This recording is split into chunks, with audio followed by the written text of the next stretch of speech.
Yuk silahkan Bu, tatap Ka'bahnya, bawa dengan khusyuk 15 detik.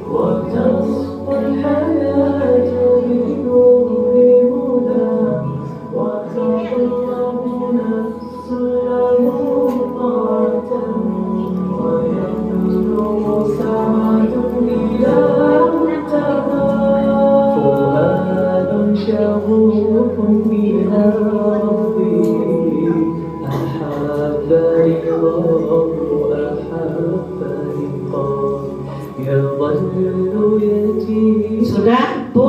Sudah dilihat Ka'bahnya? Sudah Pak? Gimana rasanya Pak? Pengen nggak? Bergetar nggak hatinya? Pengen? Bergetar hatinya?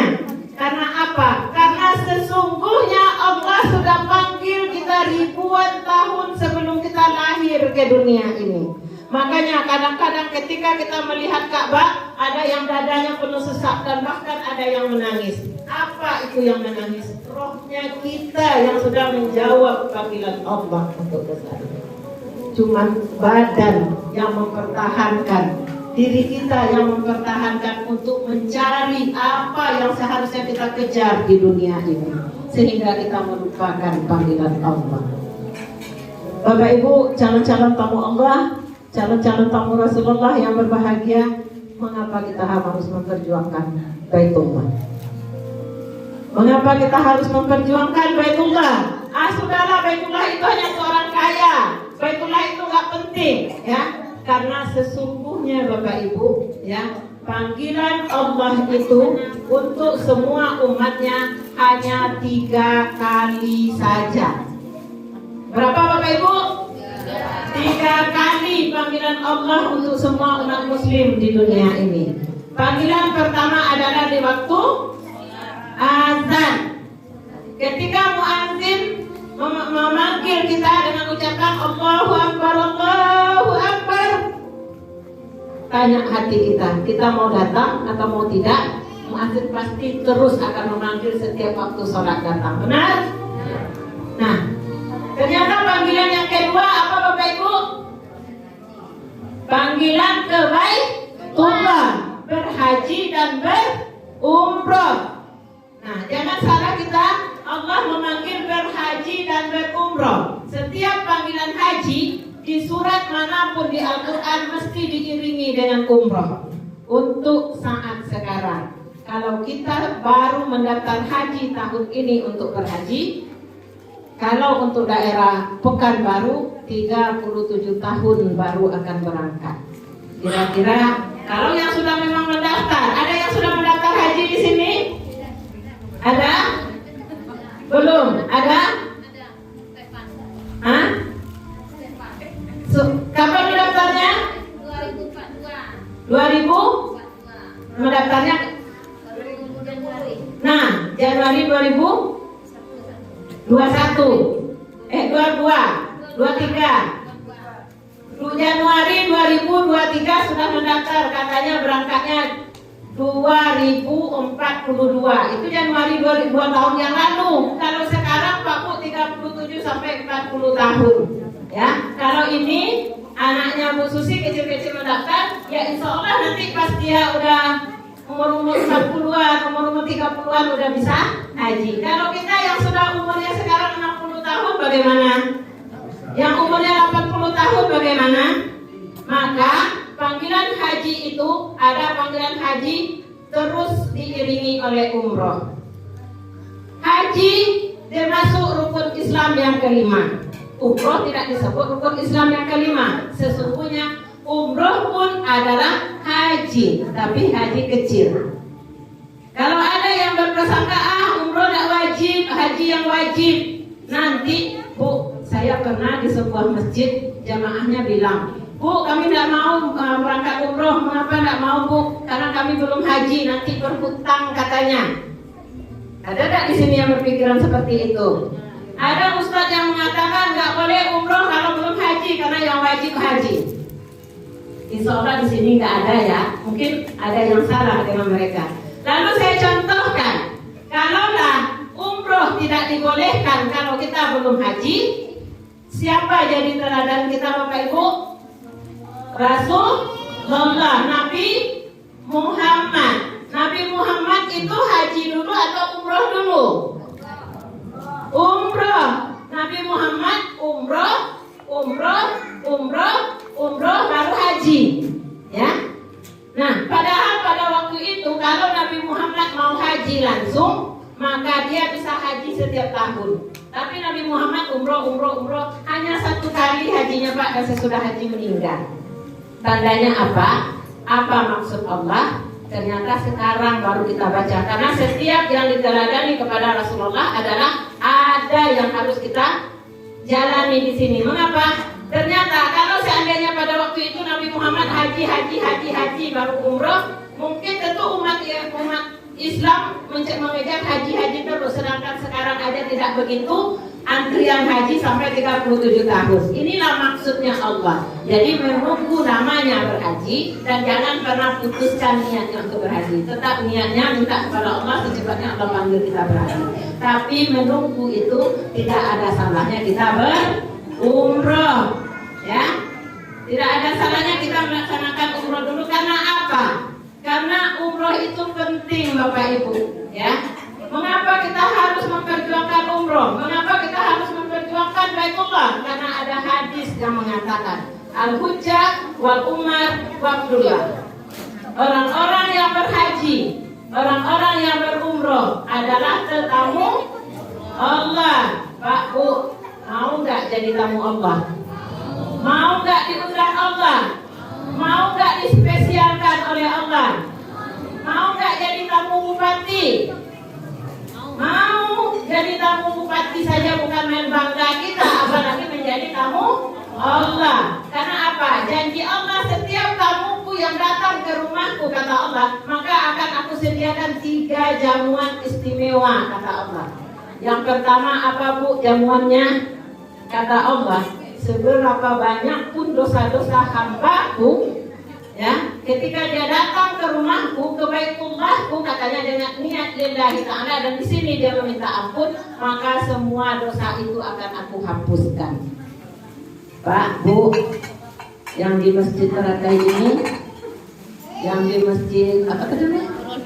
Nurul Hidayah ini, yang punya dosa sedikit siapa? Coba angkat tangannya. Yang punya dosa sedikit. Yang tidak punya dosa, Bu? Gak ada.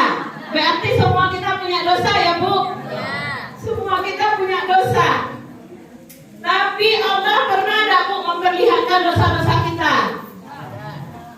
Gak pernah, Bu. Karena apa? Karena kasih sayangnya Allah kepada umatnya. Kalaulah Allah memperlihatkan dosa-dosa kita, saya masuk Masjid Nurul Hidayah tadi, mungkin semua jamaah tutup hidung, Bu, Pak, saking banyaknya dosa-dosa saya. Tapi Allah tutup dosa saya, seolah-olah saya datang dalam keadaan orang baik-baik, padahal diri ini penuh dosa. Nah, ketika diri ini penuh dosa, inilah yang kita perjuangkan untuk Baitullah, karena untuk meraih ampunan Allah. Ya, sebagaimana hadis At-Tirmidzi dan An-Nasa'i mengatakan, lanjutkan haji dan umroh karena sesungguhnya keduanya adalah menghilangkan kemiskinan dan dosa. Sebagaimana api membakar karat pada besi. Ternyata bukan dosa saja yang dihapus, Pak Bu, orang-orang yang berumroh itu, apalagi kemiskinan. Kemiskinannya kemiskinan apa? Bukan masalah kemiskinan harta aja, kemiskinan hati, kemiskinan jiwa, kemiskinan segala-galanya. Ternyata Allah hapuskan. Nah, kira-kira Pak Bu, kalau ini janji Allah, Bu, kalau seperti ini janji Allah kepada kita, mau nggak melaksanakan umroh? Mau nggak datang ke Baitullah secepatnya? Masih mikir nggak, Bu, sayang mengeluarkan duit hanya sekitar 30 jutaan, sedangkan janji Allah menghapuskan dosa. Nah, itu yang pertama. Yang kedua, apa lagi janji Allah? Ya, berapa banyak pun permohonan hamba-hambaku dalam setiap doanya, ketika itu baik baginya, baik bagi kemaslahatan umat, kata Allah, dia datang ke rumahku ini berdoa di sini, maka doa itu akan aku ijabah.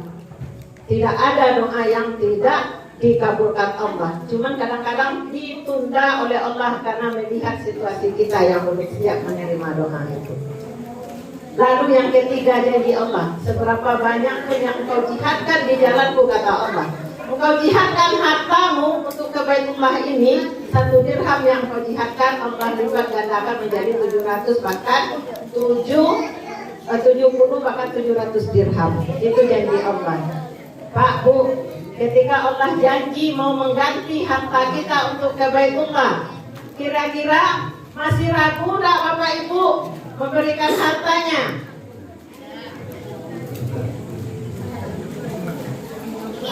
Masih ragu enggak? Enggak, udah ya Bu ya Pak ya? Berarti kita mau. Lalu apa lagi? Mengapa kita ke Baitullah lagi? Karena untuk mendapatkan rahmat Allah. Ya, datang ke sini untuk mendapatkan rahmat Allah. Inilah Ka'bah. Inilah titik nol kehidupan manusia.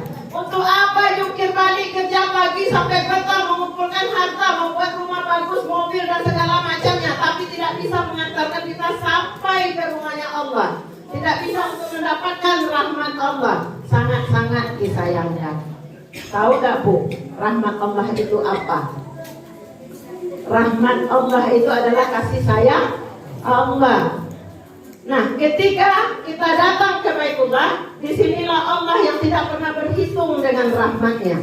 Minimal 120 rahmat Allah berikan setiap saat, setiap waktu, setiap jam untuk semua umat muslim yang datang ke Baitullah.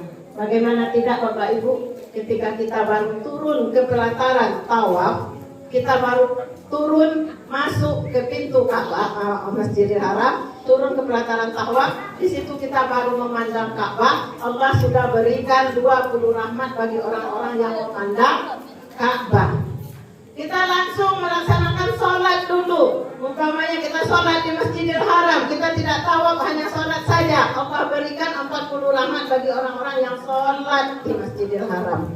Dan kita melaksanakan tawaf, Allah berikan 60 rahmat bagi orang-orang yang melaksanakan tawaf. Dan ini semuanya sekali masuk ke pelataran Ka'bah, kita sudah mendapatkan 120 rahmat Allah. Sementara janji Allah, untuk syarat memasuki surga Allah, kita hanya butuh sedikit saja rahmatnya. Nah, ini Bapak Ibu, jadi bukan sekedar umroh, mau pergi umroh, mau pergi jalan-jalan. Harus kita pahami apa sebenarnya artinya umroh itu, apa fadilahnya. Lalu kita ukur-ukur seberapa yang Allah beri rezeki kepada kita, seberapa yang sudah kita jihadkan. Ini Bapak Ibu yang terpenting. Insya Allah nanti sesudah ini, warga Teratai ini semuanya akan mengikhtiarkan secepatnya untuk pergi karena apa Bapak Ibu? Ketika kita bisa, tapi tidak berangkat, ya, ketika kita bisa tapi tidak mau, akan datang waktunya ketika kita mau tapi sudah tidak bisa. Pak Bu, sekarang ini yang namanya sakit tidak pandang bulu, tidak tergantung tua atau muda, tidak tergantung yang kuat atau yang lemah. Penyakit sekarang yang muda aja sudah mulai sakit kaki, benar? Sementara umroh dan haji itu ibadah fisik. Sebanyak apapun doa yang Bapak Ibu hafalkan, sebanyak apapun doa-doa atau pengajian-pengajian yang sudah kita punya, ketika kita pergi berumroh tapi tidak melaksanakan tawaf, tidak mengelilingi Ka'bah 7 putaran, maka umrohnya tidak sah.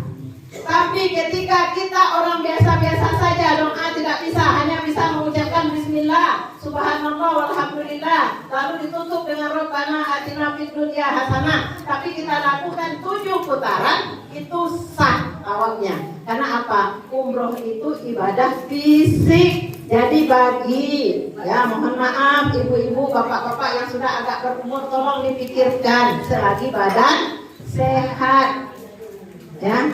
Sa'i juga ibadah fisik, karena 7 kali bolak-balik Safa Marwah itu 3,5 kilo dengan berlari dari kecil. Alangkah baiknya ketika badan kita masih kuat, alangkah baiknya ketika kita masih sehat untuk bisa berangkat umroh. Lalu yang ketiga, apalagi Bapak Ibu fadilahnya umroh, yaitu untuk mendapatkan pahala yang luar biasa besarnya. Tadi disampaikan oleh Kak Nadia, di umroh bersama Samira Travel sudah ada program-program turnya hampir tiap hari ada. Tapi Samira Travel tidak pernah melewatkan untuk jamaah sholat wajib di Masjidil Haram atau di Masjid Nabawi. Karena apa? Karena kita mau mengejar pahala yang luar biasa besarnya. Kalau kita ingat-ingat Bapak Ibu, ada sebuah kisah, ya, kisah-kisah Rasul itu sangat-sangat banyak. Ketika Rasulullah setelah melaksanakan tawaf di depan Ka'bah menangis sejadi-jadinya, dan di saat itu Jibril pernah bertanya kepada Rasulullah, "Ya Rasulullah, mengapa engkau menangis sebegitunya? Sepertinya engkau sangat sedih ya Rasulullah. Padahal Allah sudah berikan keistimewaan kepadamu ya hai Rasulullah. Engkau adalah kekasih Allah, Nabi yang paling mulia. Surga tempatmu sudah dijaminkan oleh Allah. Tapi mengapa engkau menangis sesedih itu ya Rasulullah?" Apa jawab Rasulullah Bapak Ibu? "Ya Jibril, bagaimana saya tidak menangis? Ketika saya dijaminkan oleh Allah untuk bisa tinggal di surganya, di situ saya teringat kepada umatku. Saya teringat kepada umatku semuanya. Bagaimana tidak Jibril? Umatku umurnya pendek. Kalau dibanding dengan umat nabi-nabi sebelumnya, umat Nabi Muhammad itu umurnya paling pendek. Betul nggak Bapak Ibu? Kalau kita mengikuti Nabi Muhammad, berapa umurnya? 63. Di sini ada nggak yang sudah berumur 65? Di atas itu ada banyak, udah bonus Bapak Ibu. Maka ingat-ingat apa yang sudah Allah berikan rezeki kepada kita dan apa yang sudah kita jihadkan, ya. Karena umur Nabi Muhammad saja hanya 63 tahun. Lalu kata Nabi Muhammad, "Coba Jibril kau lihat umatnya Nabi Nuh. Berapa Bapak Ibu umur Nabi Nuh berapa? Umat Nabi Nuh berapa?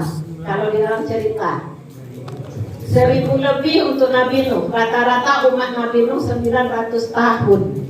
Dan dalam 900 tahun itu ya Jibril, umat Nabi Nuh itu taat beribadah. Walaupun masih ada yang durhaka seperti anak dan istrinya, tapi umatnya taat beribadah.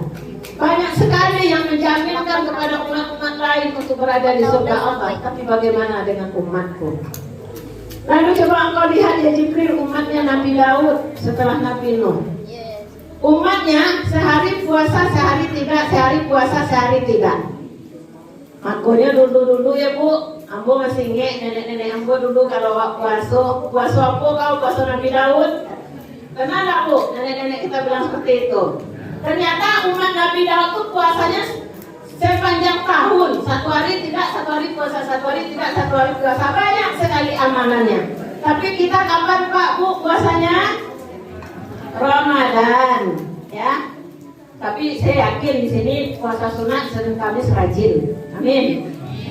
Nah, lalu bagaimana dengan umat Nabi Musa? Kata Rasulullah, sholatnya 50 waktu sehari semalam. Itu umat Nabi Musa. Kalau kita berapa Bapak Ibu?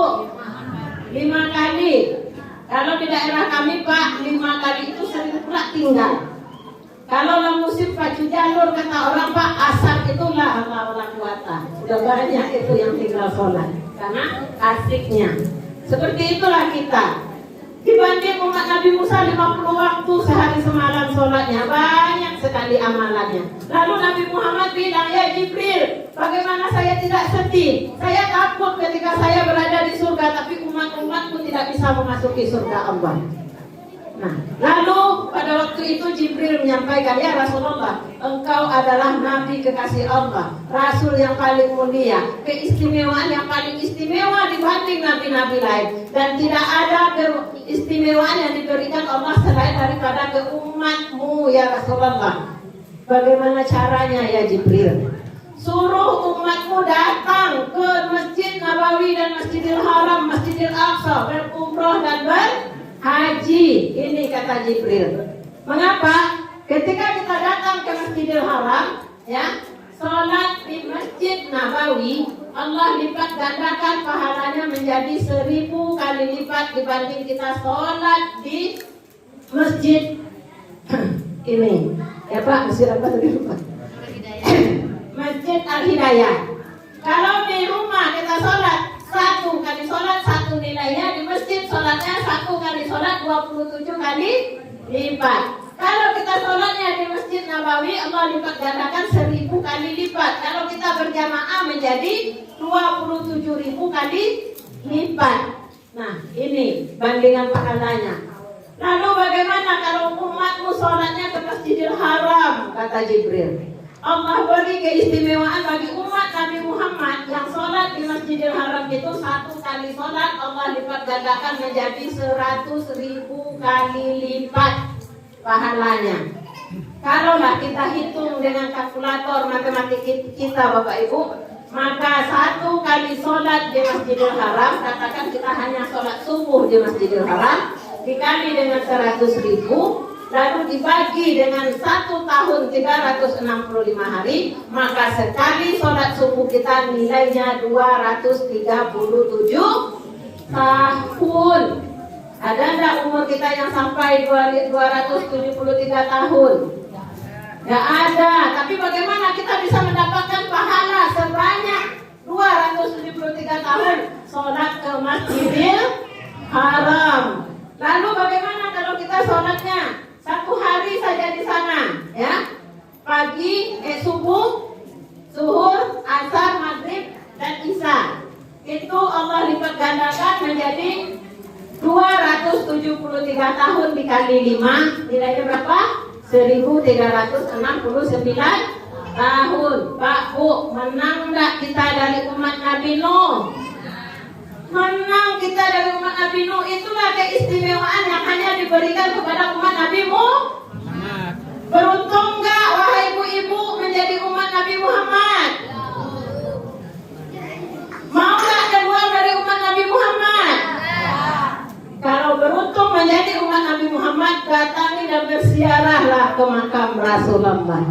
Ya, nah ternyata ini luar biasa pahala yang kita dapatkan ketika kita ke sana. Kalau kita banding-banding dengan duit 30-35 juta, nggak ada nilainya Bapak Ibu. Ada nggak di sini yang punya sapi? Ada. 1 ekor sapi yang besar berapa harganya Bu?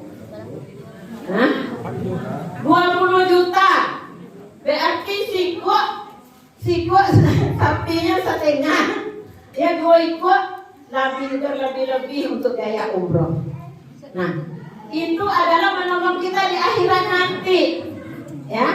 Jadi kalau punya sapi, sebagian untuk bangun rumah, sebagian gunakan untuk beribadah Bapak Ibu, agar itu bisa nanti menyelamatkan kita di akhirat. Nah, terus apalagi? Yaitu untuk doa-doa yang makbul, ya.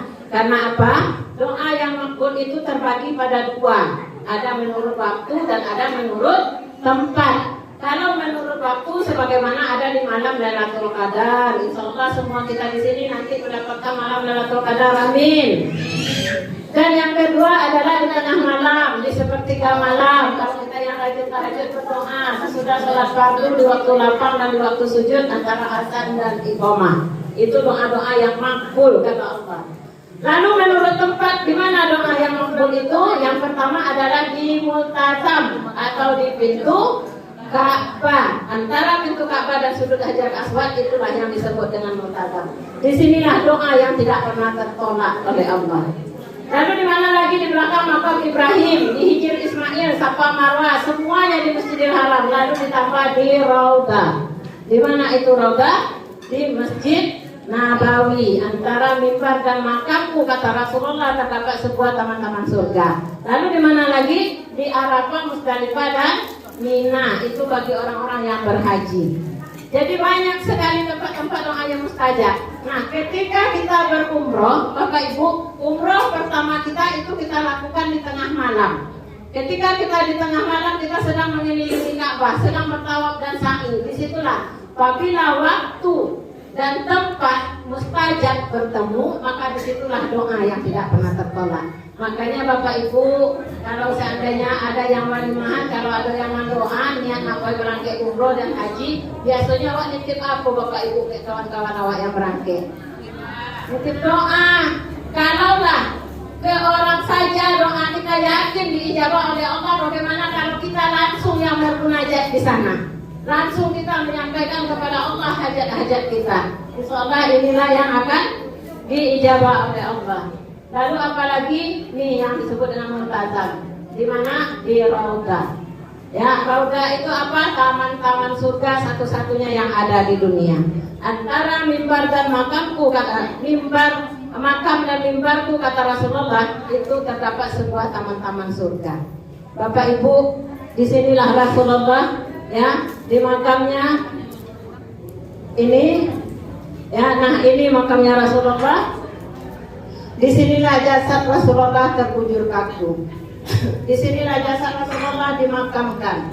Jasadnya boleh dimakamkan Bapak Ibu, tapi arwahnya selalu melihat kepada hambanya.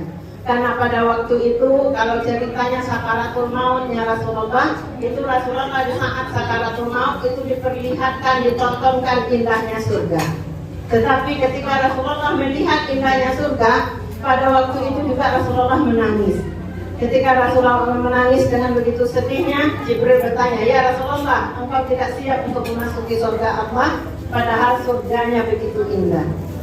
Lalu dibilang sama Rasulullah, "Saya siap, tapi hati saya masih berat." "Apa yang engkau beratkan ya Rasulullah? Apakah engkau sayang berpisah dengan anakmu Siti Fatimah?" Lalu Rasulullah menjawab, "Tidak ya Jibril, anakku Allah yang punya."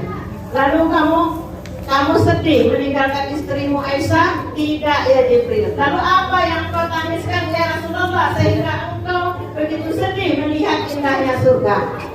Apa kata Rasulullah? "Ummati, ummati, ummati." Umatku ya Jibril. Aku takut ketika aku nanti di surganya Allah, tapi umatku tidak bisa memasuki surga Allah. Ini yang disedihkan oleh Rasulullah. Lalu Rasulullah berpesan kepada Jibril, "Ya Jibril, sungguh sampaikan kepada umatku, barang siapa yang datang ke masjidku, bersalawat untukku, ya, berziarah ke makamku, wajib baginya mendapat syafaat dariku di yaumil akhir nanti, sama dengan mendatangiku ketika aku masih hidup." Mau enggak Bapak Ibu berjumpa dengan Rasulullah? Mau ya? Nah, ini panggilan umroh. Lalu apalagi? Yang kelima adalah bukti kecintaan seorang hamba kepada Allah Subhanahu wa Ta'ala. Bagaimana kita bisa menjawab panggilan orang yang kita cintai, yaitu Allah, ya, dengan mengucapkan labbaik Allahumma labbaik, labbaik la syarika laka labbaik, innal hamda wan ni'mata laka wal mulk la syarika lak. Bagaimana caranya kita menjawab panggilan itu? Kalau panggilan azan kita bisa datang ke masjid. Kalau panggilan itu pernah nggak kita jawab di sini? Karena sesungguhnya menjawab panggilan Allah ketika kita niatkan datang ke sana. Mulai dari perjalanan kita dilepas dari bandara, kita sudah bertalbiyah sampai menuju rumah Allah. Inilah bukti kecintaan kita kepada Allah. Lalu apalagi Bapak Ibu, fadilahnya umroh. Orang-orang yang sudah berumroh itu akan mendapatkan pengalaman spiritual yang luar biasa, yang tidak akan pernah didapatkan oleh orang-orang yang lain, ya, oleh orang-orang sebelumnya, yaitu untuk dapat meningkatkan keimanan. Kalau nggak percaya boleh tanya kepada Pak Haji, kepada bapak-bapak yang sudah pulang umroh, pasti dia akan merasakan lebih ketenangan jiwanya. Inilah Bapak Ibu fadilahnya umroh. Nah, Bapak Ibu, calon-calon tamu Allah, calon-calon tamu Rasulullah yang berbahagia, masalah umroh bukan masalah mampu atau tidak mampunya kita, tapi masalah maunya kita. Ketika kita mau, Allah pasti akan mampukan. Saya yakin semua yang di sini mau bisa untuk berangkat umroh, karena sesungguhnya rezeki dari Allah. Ya, Pak, Bu, di sini ada yang mau berangkat umroh? Ada? Ya? Mau saya tunjukkan bagaimana caranya bisa berangkat umroh secepatnya? Langkahnya ada 4. Yang pertama, yakin kepada Allah. Semua di sini yakin kalau ada Allah yang membantu kita? Yakin. Yang kedua, setelah kita yakin, kita daftar, ya. Kita daftar, lalu kita jihadkan, ya Pak. Lalu langsung kita menyiapkan untuk bisa berangkat, karena tidak akan pernah sampai ke Baitullah kalau kita tidak pernah mendaftar. Ya, tidak ada satupun yang berangkat umroh dan haji itu tanpa mendaftar. Jadi semuanya harus terdaftar di salah satu biro perjalanan umroh. Baik Bapak Ibu, calon-calon tamu Allah, calon-calon tamu Rasulullah yang berbahagia pada malam hari ini. Ya, ini setelah ini kita adalah mengafirmasikan bagaimana tawaf di depan Ka'bah dan langsung ditutup oleh doa.